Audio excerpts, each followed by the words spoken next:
hoy nos toca abarcar el tema del trombo embolismo pulmonar, o la tromboembolia pulmonar llamada también TEP.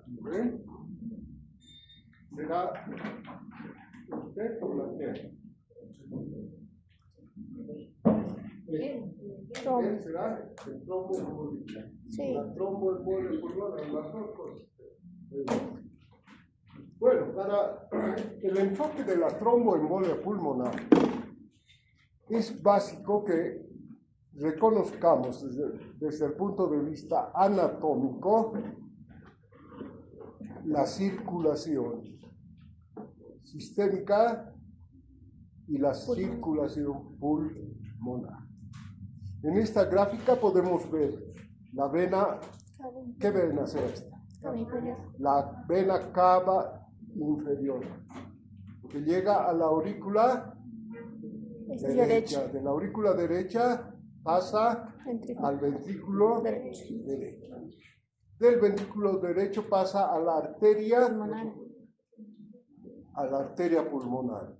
Obviamente, primero el tronco de la arteria pulmonar, el cual se va a dividir, ¿sí?, en dos, para el pulmón izquierdo o derecho y para el pulmón izquierdo. En ambos, ¿sí?, sigue el trayecto de la arteria pulmonar, que se va dividiendo cada vez en ramas mucho más delgadas, hasta llegar al capilar pulmonar. El capilar pulmonar va a ser la resistencia vascular pulmonar, la microvasculatura, ¿sí? Entonces, el trombo se origina generalmente en miembros inferiores y en miembros inferiores en las venas profundas, ¿sí? Sistema femoral, iliofemoral, la vena cava, ¿sí? En algunos de esos niveles se forma un trombo, sobre el cual se hace el fenómeno de coagulación y se puede desprender un émbolo, ¿sí? Trombo cuando está unida a la vena y émbolo cuando éste viaja hacia la circulación, ¿no ve? Las venas superficiales, las que llamamos varices, estas, cuando no están inflamadas, no desprenden émbolo. Pero en el momento en que se convierta en trombo, en inflamación, es peligroso y puede enviar émbolos, ¿sí? Es lo menos frecuente, pero hay que tener en cuenta que cuando hay tromboflebitis, después la tromboflebitis y la flebotrombosis. Flebotrombosis cuando no hay inflamación y tromboflebitis cuando se produce. Este émbolo formado en miembros inferiores, que va a ser parte de la trombosis venosa profunda, es la que va a disparar un émbolo que puede localizar en el tronco primario de la arteria pulmonar. Entonces sería masivo el TEP, que ya se convertiría en infarto. Generalmente el émbolo llega a las arterias terminales. Entonces, esto es necesario conocer para entender la tromboembolia pulmonar. La próxima. La definición de la enfermedad tromboembólica es la siguiente. Es una entidad clínico-patológica que se presenta por una obstrucción parcial o completa de arterias pulmonares, a causa de la migración de un coágulo formado en el sistema venoso periférico. generalmente en el sistema venoso profundo de miembros inferiores, más del 90%. La próxima. La próxima. La tromboembolia pulmonar en un 94% tiene origen en las venas del miembro inferior, en las venas iliofemorales, en las venas pelvianas o en la vena cava inferior. Venas pelvianas, embarazo puerperio, ¿sí? Donde se congestionan las venas pélvicas. Las iliofemorales de la femoral, ¿sí? Que lleva sangre de venas. El TEP se forma en un 3.2%, bajísimo, émbolos en el corazón, ¿sí? Seguramente en la válvula mitral o en la válvula, válvula tricuspidia o válvula pulmonar, del lado. Y 2.8 en la vena cava superior, ¿sí? Miembros superiores, en el cuello, ¿sí? La mayor parte, el 94%, es por trombosis en miembro. La próxima. La trombosis venosa profunda, que es el factor predisponente, ¿sí? Y los factores predisponentes para esta trombosis venosa profunda fueron ya enunciados por Virchow. En la triada conocida ya de años, ¿sí? Que es 1, lesión endotelial, 2, éstasis sanguínea y 3, hipercoagulabilidad. Esa es la triada de Virchow para identificar la trombosis venosa. Lesión endotelial, ¿sí? ¿Cuándo hay lesión endotelial? Cuando el endotelio se inflama, tromboflebitis. Éstasis sanguíneo, poliglobulia.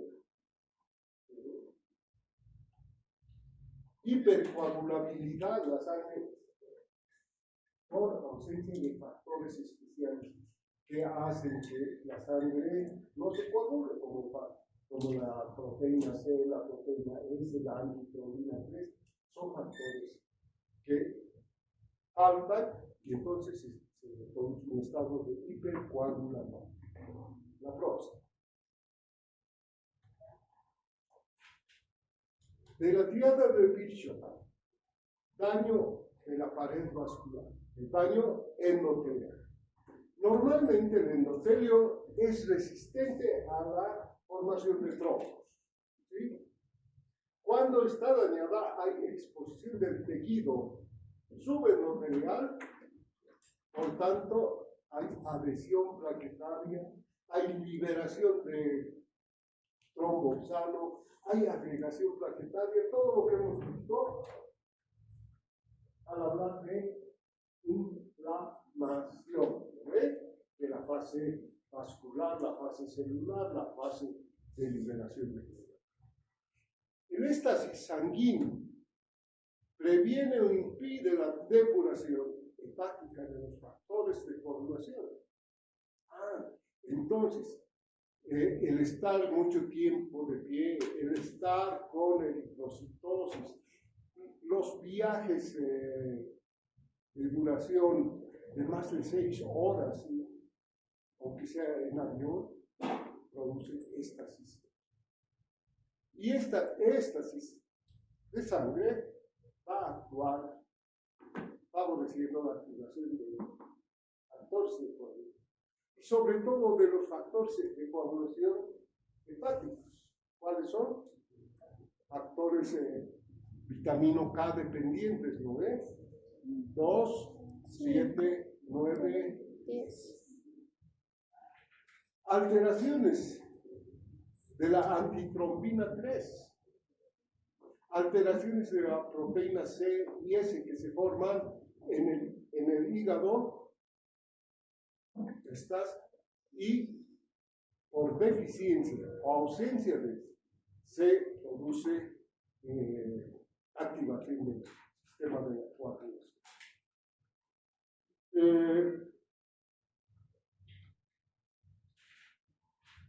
Los anticuerpos antifosfolipídicos determinan también estado de hipercoagulabilidad, trombo, es decir, favorecen la formación de coágulos. La próxima.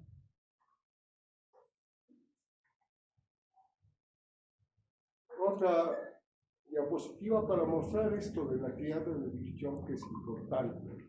¿Sí? Éstasis venoso, lesión endotelial e hipercoagulación. La próxima. ¿Cuáles son los factores de riesgo? Los factores de riesgo se los ha catalogado en factores leves, moderados y graves. La fractura de cadera o miembros pélvicos produce más riesgo de TEA. El reemplazo de la cadera o rodilla por prótesis, la lesión de médula espinal. ¿Qué se produce en la lesión de médula espinal? Paraplegia, ¿no ven? Los pacientes ya no mueven los miembros inferiores y esto determina éstasis sanguínea. Por tanto, el peligro de ser los traumas mayores de varios huesos produce o tiene un gran riesgo. Los de mediano riesgo son los catéteres venosos centrales, esos que colocamos en los pacientes graves, ¿sí? Ya sea por vía subclavia o por vía yugular interna. Introducimos un catéter cuya punta llegue hasta la aurícula derecha y medimos en la aurícula derecha la presión de esta. Podemos medir el retorno venoso a la aurícula y que eso significa la precarga. Y la precarga es parte del gasto cardíaco. Entonces, cuando colocamos esos catéteres, hay que tener mucho cuidado de que estos estén heparinizados. Cada 2 días hay que lavar estos con heparina para que no se formen coágulos. Los estados de cáncer en los cuales se realiza quimioterapia son factores de riesgo moderado. La insuficiencia cardíaca o la insuficiencia respiratoria crónica, como los EPOC, o la falla cardíaca por valvulopatías, ¿sí? Pueden determinar, sobre todo falla cardíaca derecha, problema de TEA. Factores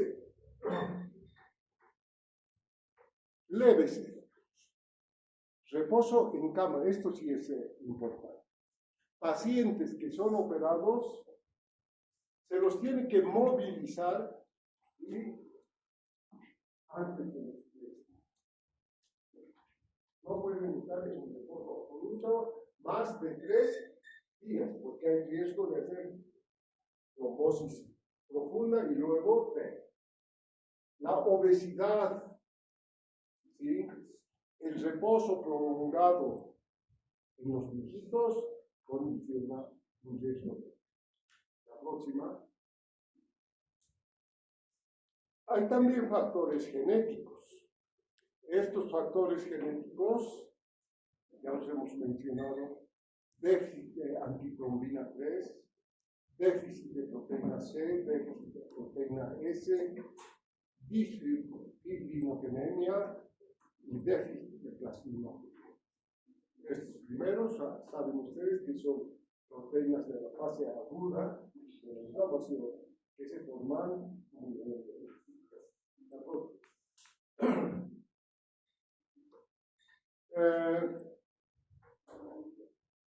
cuando se tapa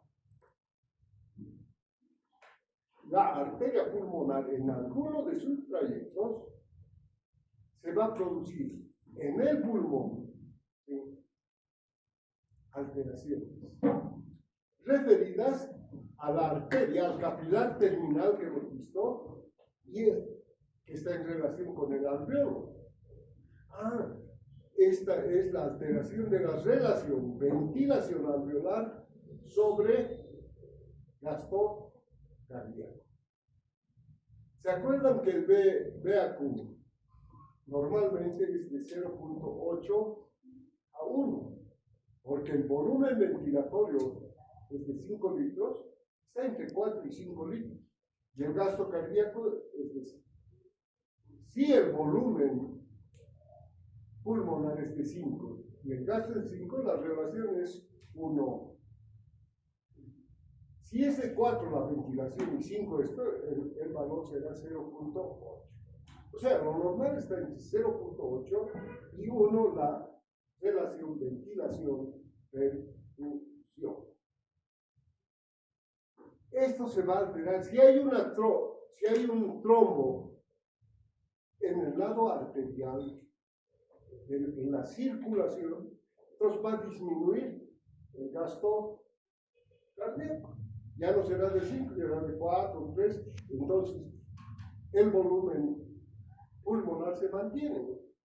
Pongamos en 5 y este baja a 3 o 2 de gasto cardíaco. Entonces, la relación ventilación-perfusión se va a hacer positiva. Entonces, ¿eso qué determina? Aumento del espacio muerto. ¿Qué es el espacio muerto? ¿Se acuerdan? Porque hay dos tipos, ¿no? El espacio muerto anatómico y fisiológico. Y el espacio muerto es aquel segmento del pulmón de la vía aérea que no perfunde, pero ventila. O sea, no hay el intercambio de oxígeno. Ese es espacio. En cambio, en la neumonía, ¿qué va a pasar? Se va a llenar el alveolo de pus. O el edema pulmonar se va a llenar de agua. Y la ventilación va a bajar. El gasto se va a mantener porque no hay obstrucción arterial. Entonces, esto será de 3, de 5, y la relación se va a hacer. Y se va a hacer mala ventilación alveolar, buena. Mismo han visto en fisiología, seguramente, los tipos o la relación de las unidades alveolo, que nos va a servir después para el pulmón dividido en 3 segmentos, ¿no? Segmento 1, segmento 2, segmento 3 de la clasificación de quién. 1, ¿de quién? Las zonas de hueso. La zona de hueso apical, la 1, es zona bien ventilada, pero mal perfundida. La zona 2, bien ventilada, bien perfundida. Y la zona 3, la basal, es zona mal ventilada, pero bien perfundida. Y eso va a tener relación con algunas enfermedades, como la tuberculosis, que por vía aerógena se localiza más en el pecho. En cambio, la tromboembolia más en las bases o en la parte media, ¿no? Ya. Lo principal es que hay aumento del espacio muerto por alteración en el pH, aumento de la resistencia de la vía respiratoria por broncoconstricción. Los bronquios se contraen y entonces aumenta la resistencia. ¿En qué enfermedad hay gran broncoconstricción? Y silba el pulmón, silba el pulmón,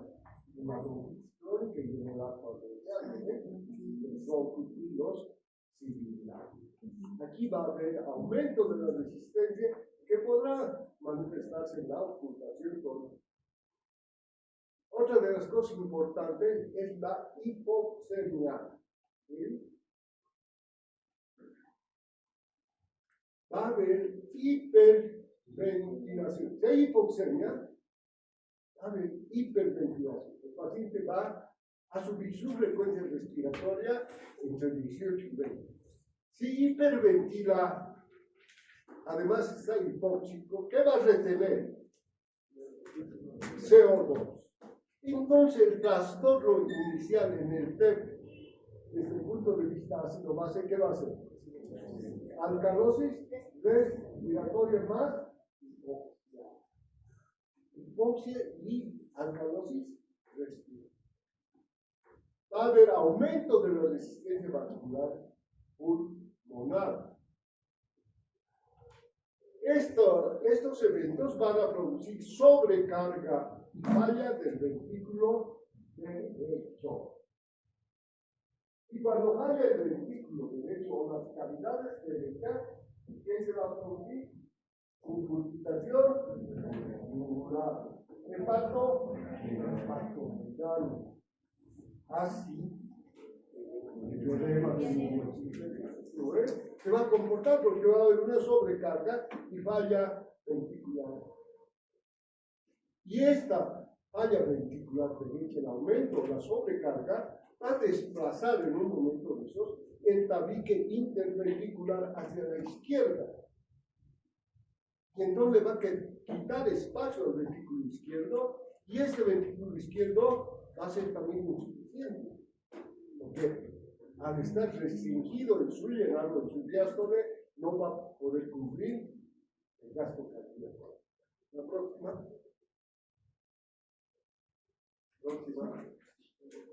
Ya. Entonces, la obstrucción vascular, aumento de la postcarga, es decir, de la resistencia. Este aumento de la resistencia vascular pulmonar va a dilatar el ventrículo. Por otra parte, hemos dicho que la dilatación del ventrículo derecho lleva el tabique interventricular hacia la izquierda. Por tanto, desvía el septum hacia la izquierda y esto disminuye el gasto cardíaco. Si baja el gasto cardíaco, el paciente puede tener una isquemia del ventrículo derecho que se va a manifestar por angina. ¿Sí? Y este desplazamiento del septum va a determinar también falla del ventrículo izquierdo. Pregunta del examen. ¿Por qué falla el ventrículo izquierdo en la T? Por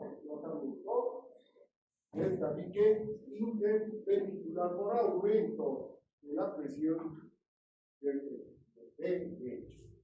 La próxima. Consecuencias fisiológicas, lo mismo que vemos. Reiteramos.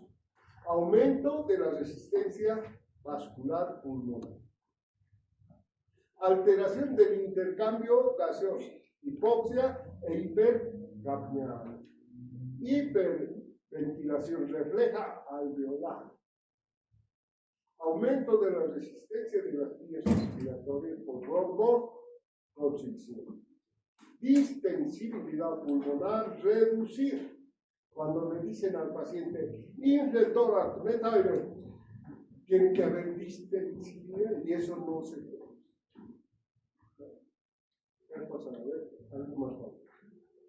Y la disfunción ventricular derecha. ¿Sí? La próxima. Sintomatología. Cuando se produce la tromboembolia pulmonar, se dice que no hay signos ni síntomas específicos. ¿Sí? No hay algo que diga, sí, esto es tromboembolia. Los síntomas y las alteraciones hemodinámicas dependerán del tamaño del trombo. ¿Sí? Si está en el tronco principal, está en una de sus ramas o están en el capilar terminal de la arteria. Depende del tamaño. dependerá del porcentaje de la vasculatura continua. Puede estar un lóbulo o dos lóbulos, estar comprometido todo el pulmón. ¿Sí? Entonces, cuanto más compromiso haya, mayor sintomatología. Dependerá también de la reserva cardiopulmonar del paciente, que no tenga cardiopatía. ¿Sí? Porque si tiene una cardiopatía, ya sea valvular izquierda o derecha, tiene mayor. El TEP masivo, ¿sí?, produce síncope, hipotensión, hipoxemia, shock. ¿Qué shock? Shock obstructivo y paro cardiovascular. El shock del TEP está en el grupo de los shock obstructivos. ¿Ven? La próxima. Aquí está otra gráfica para mostrar que viene el émbolo, se desprende el émbolo de un trombo, viaja y tiene que pasar.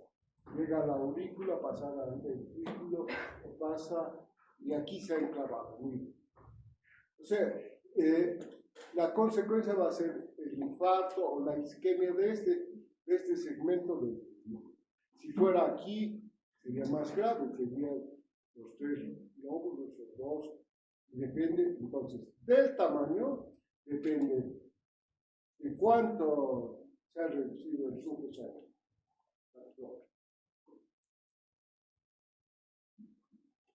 Se han catalogado los síntomas de la embolia pulmonar según su frecuencia, ¿sí?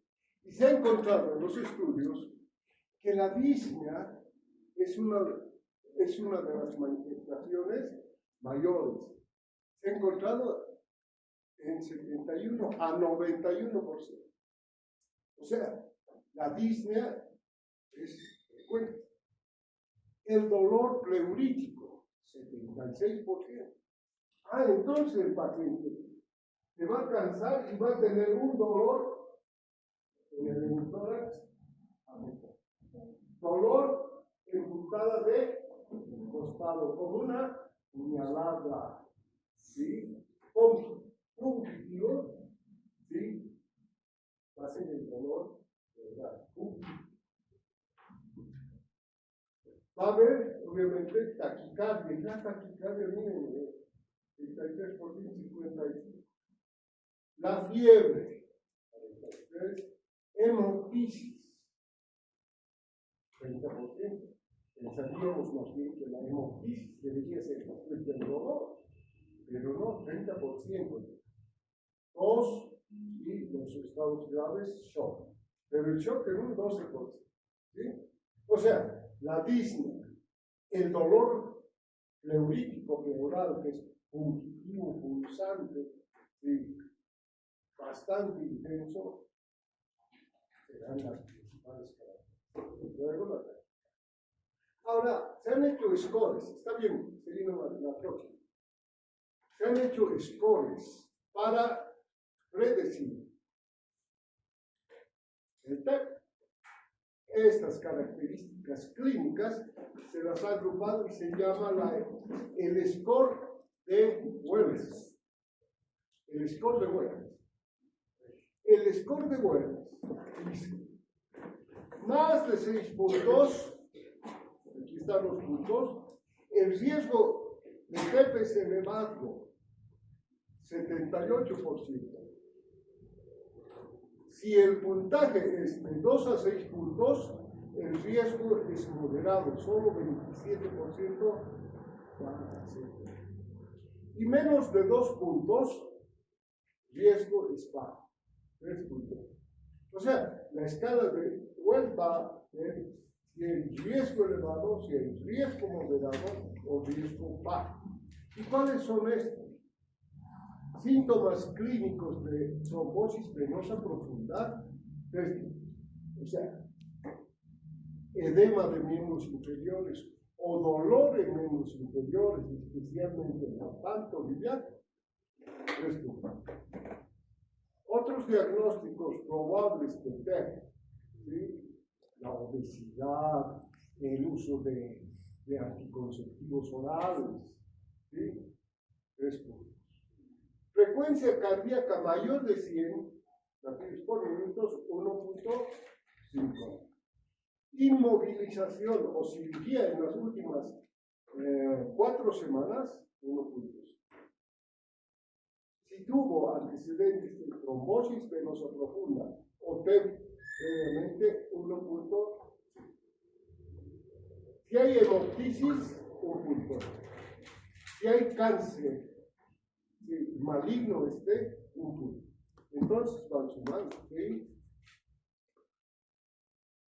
Con 6 puntos, esto da la predicción o el score de predicción va a ser la próxima. Esta gráfica está para mostrar las formas de presentación, factores de riesgo y el laboratorio, ¿sí? Factores de presentación, el dolor pleural, la tos, ¿sí? La hemoptisis.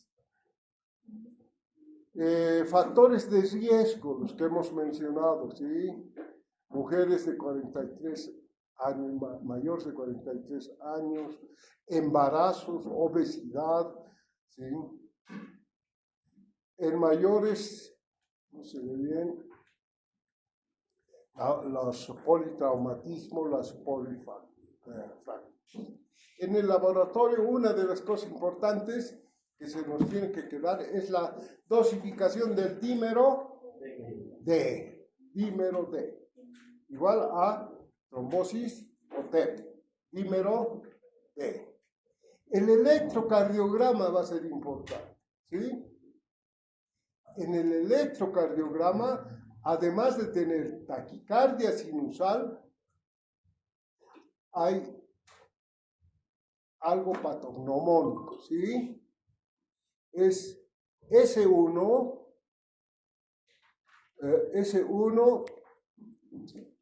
Q3 y T3. Vamos a ver un ejemplo. Presencia de onda S, ¿lo ven? P, Q, R, S en D1. T patológica en ST en Q3 y T3. Q patológica, Q en derivación 3 y T patológica en derivación 3. Vamos a ver en el ejemplo. Ahora, Wells también ha hecho un score para la trombosis venosa profunda. Y todos los puntajes de 1. Más de 3 puntos, ¿sí? Riesgo elevado, 35% de que esto pueden hacer TEP. 1 a 2 signos de riesgo, el riesgo es moderado, 17%. Y menos de 1 punto el riesgo es bajo, 3% harán TEP. Esto en este puntaje para la trombosis venosa profunda.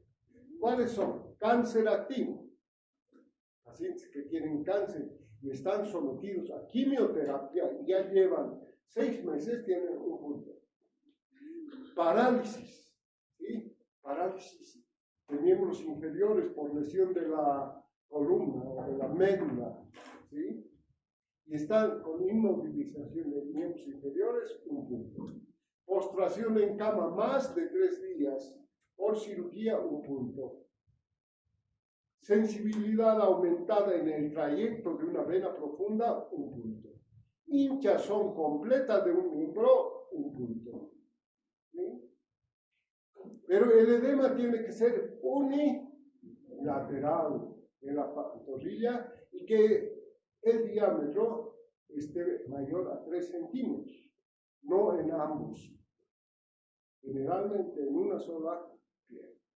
Las venas superficiales colaterales, las varices que llamamos, presencia de estas que implica obstrucción de vena profunda, un punto.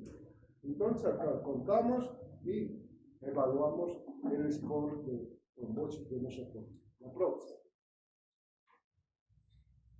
Gasometría arterial, lo primero que vamos a hacer. ¿Qué vamos a encontrar? Hipoxemia más hipocapnia, por tanto, alcalosis respiratoria. El electrocardiograma, onda S en D1, derivación 1S. Y onda Q y T en D3. ¿Sí? A esta alteración se llama S1,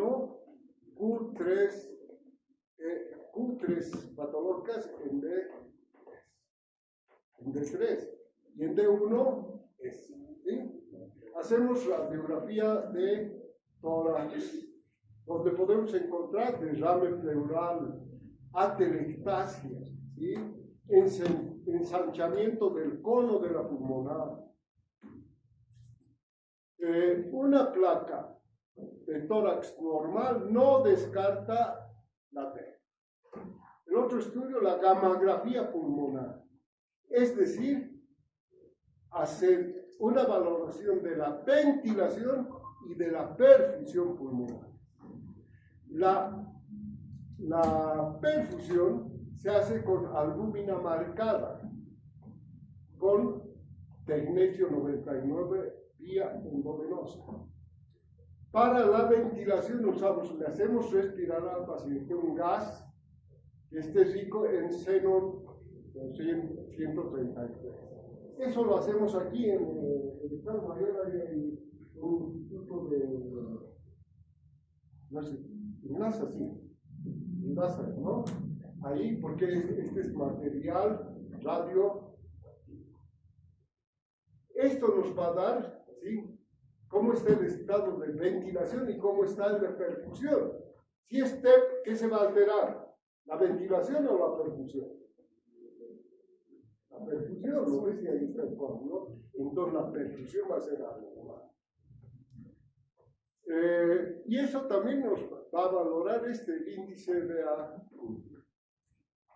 La angiotac, la angiografía con contraste, ya es un estudio más avanzado. Hay que tener mucho cuidado en el uso de contraste para angiografía en pacientes con insuficiencia renal. Luego se puede hacer la resonancia magnética.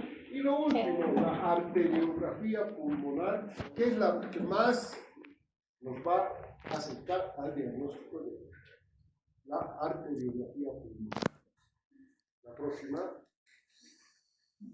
El electrocardiograma, el que hemos ya hablado, ¿sí? Cambios inespecíficos del segmento ST y de la onda T, ¿sí? La onda P, este es un la onda P pulmonar, la P que se eleva, que crece en voltaje, se hace simétrica y crece en voltaje. Esa se llama P pulmonar.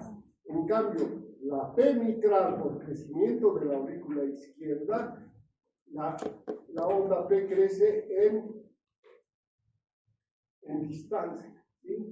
Normalmente la onda P mide 2 cuadraditos y medio de los chiquititos, 0,8, 0,10. Cuando mide más de 2 y medio, 3, ya es crecimiento de la aurícula izquierda. Cuando crece a lo alto, que es también 2.5 milivoltios, cuando la P es grande, se llama P pulmonar. Desviación del eje hacia la derecha. Y este es hemos hecho S1, S1. S, aquí está. Esta es la P, aquí la Q, la R, miren la S. Profunda, ¿en qué derivación? En D. En D3 tenemos Q, aquí esta Q patológica grande, normalmente es así, grande, más de 1/3 de la onda R. ¿Y la onda T cómo está? Negativa. Ese es el signo patognomónico. Infelizmente no se presenta en todo el caso, apenas el 25-30% de los casos. Diagnóstico: rayos X de tórax, ecocardiografía, gamografía, ventilación, perfusión. Este estudio es importante, la angiografía y la tomografía.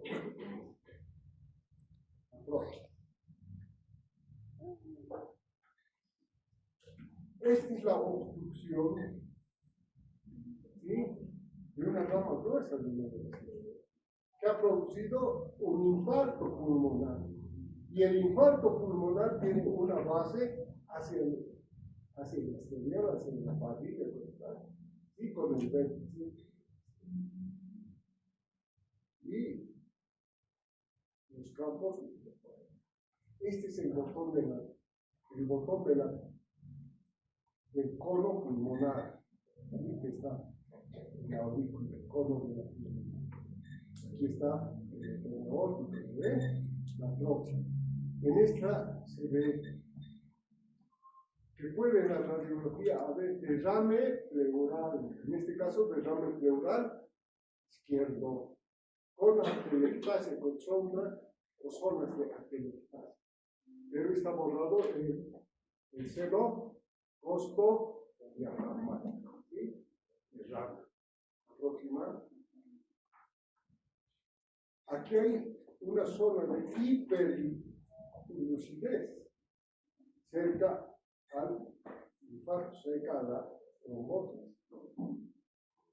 A esta radiolucidez se llama el signo de Westermarck. La próxima. Y esta es una TAC, ¿sí?, donde las flechas nos muestran, ¿bien?, el trombo. Ambos lados. ¿Bien? La próxima. El dímero D. Este es el importante. ¿Bien? ¿Qué es el dímero D? Es un producto de degradación de la fibrina que puede encontrarse cuando no simple en la T. Su utilidad es debido a su alta sensibilidad y su valor predictivo. Cuando es menos de 500 nanogramos por ml, su predicción es negativa. Cuando la cifra está por encima de 1000, la probabilidad es mucho más grande. Es un buen criterio de diagnóstico, ¿sí?, reduciendo el tiempo empleado y los costes con otros exámenes. Nada más podemos sospechar y hacer ya tratamiento cuando el dímero D esté muy alto, encima de 1000. Pero con valores menos, su predicción no es muy clara. Este es la prueba que se hace por el lista del dímero D. Otra. Tratamiento. En la fase aguda será heparina no fraccionada, intravenosa. Llega el paciente con sus signos de taquipnea, de disnea, de alcalosis respiratoria y con signos de trombosis venosa profunda. Heparina, ¿sí?, se inicia 80 unidades por kilo en bolo, es decir, en una sola inyección, seguida de una infusión, ¿sí?, a 18 unidades por kilo por hora. Heparina no fraccionada. Pero ahora ya tenemos la heparina de bajo peso molecular. Esta sí que se usa por vía subcutánea y su dosis de cualquiera de las heparinas, enoxaparina, todos estos, es de 1 miligramo por kilo de peso cada 12 horas, o 1.5 miligramos una vez al día subcutáneo. Esto previene bien o hace que la T mejore bastante. ¿Sí? La próxima. Entonces, ahora manejamos a los pacientes con riesgo con el NOXI, 1 miligramo por kilo de peso por día. Los tienen las ampollas de 40, de 60 y de 100 miligramos, entonces clasificamos según la. Tratamiento de la fase 1. Nuevos anticoagulantes. De los nuevos anticoagulantes, el mejor en este momento y el que tenemos por vía oral es el rivaroxaban, ¿sí? Que inhibe ¿qué factor? El factor 10. Es específico del. Entonces, con este incluso no controlamos tiempos de sangría,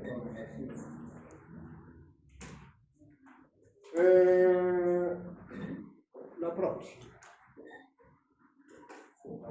Y aquí tenemos electros de diferentes formas que se presentan a veces en la fibrilación auricular, la presencia de S1, N3, ¿sí? Esto vamos a aprender seguramente aquí la onda T, ¿sí? La onda T negativa,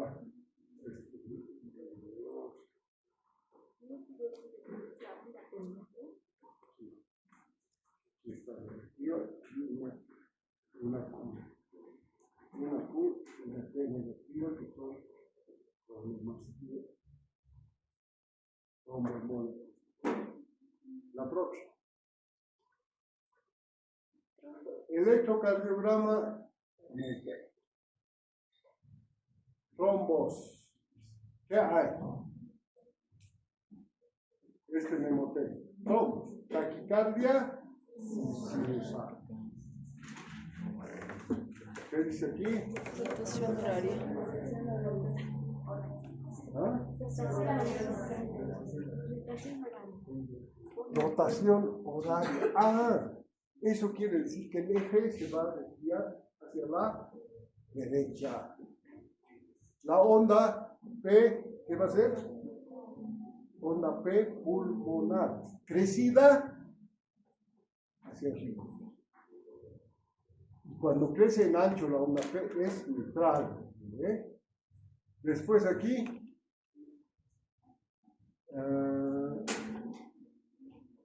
¿qué dice?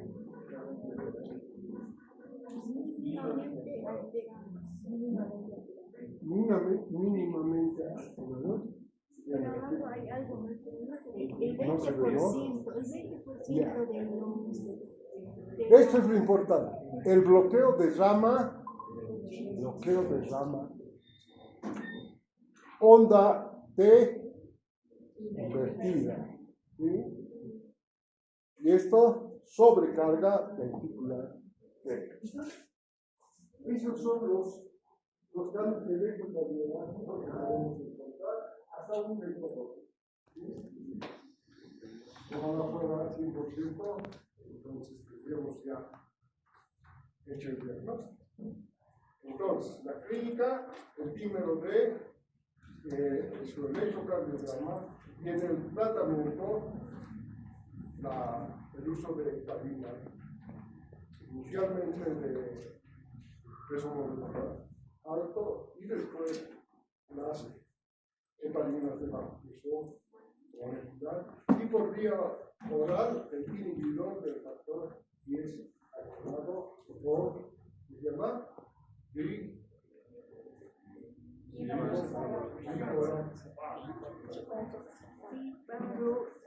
¿Listo la próxima? Sí.